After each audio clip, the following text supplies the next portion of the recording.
ప్రధాన న్యాయమూర్తి హైకోర్టు న్యాయమూర్తి అయిన రామవరపు రాజేశ్వరరావు గారికి పాలాభిషేకం చేసినా తప్పులేదు మేడం.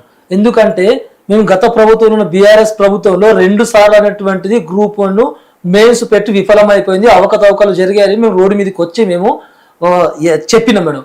తర్వాత టీఎస్పీఎస్ మీద ప్రక్షాళన చేసి అవన్నీ పక్కన పెడితే మళ్ళీ తర్వాత 14 సంవత్సరాల తర్వాత మరి ఇదే కాంగ్రెస్ ప్రభుత్వం అనేటువంటిది మళ్ళీ మేము ఖర్చు పకడ్బందీగా గ్రూప్ 1 పెట్టి ఏ ఒక్క నిరుద్యోగికి అన్యాయం చేయడం, విద్యార్థులకు న్యాయం జరగకుండా ప్రజా ప్రభుత్వం ఉంటుంది ఖచ్చితంగా అని మేము నమ్మితే ఇదే కాంగ్రెస్ ప్రభుత్వం అనేటువంటి కాంగ్రెస్ కావాలి, మార్పు రావాలని మేము మాట నమ్మి గత ప్రభుత్వం బీఆర్ఎస్ ప్రభుత్వంలో నిరుద్యోగులు మోసపోయినాం, విద్యార్థులు మోసపోయినాం, మా జీవితాలు ఆగం చేసిన బీఆర్ఎస్ ప్రభుత్వాన్ని గద్దె దింపి ఇవాళ ఇదే కాంగ్రెస్ ప్రభుత్వాన్ని మేము ఎక్కించి నిజంగా మా భవిష్యత్తులో మార్పు వస్తుందని మేము ఇచ్చేసిన తర్వాత కేవలం ఇప్పుడు ఉన్న గ్రూప్ 1 పరీక్షలో రివాల్యుయేషన్ ప్రక్రియ లోపాలు ఉన్నట్టు ఈ హైకోర్టు మాత్రం జడ్జి గారు స్వయంగా మేము ఎప్పటి నుంచి అయితే చెప్తున్నామో ఖచ్చితంగా కేవలం ఈ గ్రూప్ 1 పరీక్షలో కేవలం రెడ్లు వాళ్ళకు మాత్రం అమ్ముకునే ప్రయత్నం జరుగుతుంది, లోపాలు జరుగుతున్నాయి, డబల్ హాల్ టికెట్స్ వస్తున్నాయి, అనేక రకాల దీంట్లో అవకతవకలు జరుగుతున్నాయని మేము అనేక రకాల విన్నపించిన కేవలం కాంగ్రెస్ ప్రభుత్వం రేవంత్ రెడ్డి కావచ్చు, మంత్రులు కావచ్చు, ఎమ్మెల్యే కావచ్చు ఎవరు కూడా మమ్మల్ని పట్టించుకోలేదు. మరి టీజీపీఎస్సీ ఒకవేళ రీవాల్యుయేషన్ కనుక చేస్తే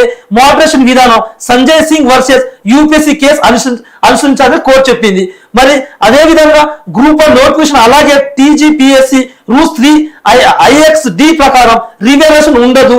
ఒకరు అయితే కోర్టు కేవలం రివాల్యుయేషన్ చేయాలి, అప్పుడు ఈ రూల్స్ చేయదని చెప్పింది మేడం. అయితే మేమేమంటున్నాం అంటే గత ప్రభుత్వం వదిలేస్తే ఈ ప్రభుత్వంలో చేసిన మా రేవంత్ రెడ్డి ప్రభుత్వం మరి ఇప్పుడు దాకా కనీసం మా కోర్టు తీర్పు వచ్చినప్పటి నుంచి కనీసం 10-12 గంటలు అవుతుంది. మరి ఎమ్మెల్యే కావచ్చు, మంత్రి కావచ్చు, రేవంత్ రెడ్డి కావచ్చు ఒక్కసారి కూడా స్పందించకపోవడానికి కారణం ఏంటి? ఎందుకంటే ఈ ప్రభుత్వంలో ఉన్న గ్రూప్ 1 నోటిఫికేషన్ అనేటువంటి అమ్ముడు పోయినటువంటి క్లియర్ కట్ గా అవుతుంది. అంటే ఇదే ప్రభుత్వంలో వాళ్ళు ఏమంటున్నారంటే ఇది పూర్తిగా టీజీపీఎస్సీకి సంబంధించిన అంశము, వాళ్ళు స్పందించాలి, ప్రభుత్వం స్పందించదు అని. మేడం మరి టీజీపీఎస్సీకి సంబంధించింది టీజీపీఎస్సీని ప్రశ్నించినప్పుడు ఈ మోదబర్లు వచ్చి మా మీద ఊరి మీద అంబోతులు లెక్క మా మీద ఎందుకు పడ్డారు? డీజీపీఎస్ అన్నప్పుడు టెక్నికల్ ఇష్యూస్ మాట్లాడాలి, మాకు రాజకీయాలను ఆపాదించి వాళ్ళు ఎందుకంటే మాట్లాడే తప్పు కదా అది. కాంగ్రెస్ ప్రభుత్వం కనీసం ఒక్క ఎగ్జామ్ కూడా సక్సెస్ఫుల్ గా నిర్వహించిన దాఖలు లెక్కలేము. మొదటి లేక group 1 question group 1 paper group 1 exam కనీసం సక్సెస్ఫుల్ గా నిర్వహించకుండా కాంగ్రెస్ ప్రభుత్వం విఫలం అవడానికి ముందుగా హైకోర్టు ఇచ్చిన తీర్పే ప్రధానమైన సాక్ష్యం. ఎందుకంటే ఒక లోపాలు కాదు, అనేక వందల లోపాలు కాంగ్రెస్ ప్రభుత్వం దగ్గర ఉన్నాయి కాబట్టి మా విద్యార్థుల నుంచి నిధుల తరపు నుంచి అనేక రకాల మమ్మల్ని కాంగ్రెస్ ప్రభుత్వం మోసం చేసింది, మోసం చేస్తుంది. రేవంత్ రెడ్డి ప్రభుత్వం మాకు కనీసం మా ప్రభుత్వం పక్కన లేదు, విద్యార్థుల పక్షాన లేదు, నిరుద్యోగుల పక్కన లేదనేటువంటి క్లియర్ కట్ గా అర్థమవుతుంది మేడం. ఇప్పటికైనా మించింది లేకుండా ఏ విధంగా కనీసం ఆయన ఒక స్టాండ్ ఏంటి, ఏ విధంగా నిధులకు కనీసం హామీ ఇస్తారని కూడా ఇప్పుడు దాకా కాంగ్రెస్ ప్రభుత్వం అనేది ప్రకటించలేదు. మరి దీనికి అన్నటువంటి ఎవరో కాంగ్రెస్ ప్రభుత్వం ఎమ్మెల్యే కాకుండా ఎంపీ కాకుండా వాళ్ళ నాయకులు ఎందుకు స్పందిస్తలేదని మేము ప్రధానంగా డిమాండ్ చేస్తా ఉన్నాం.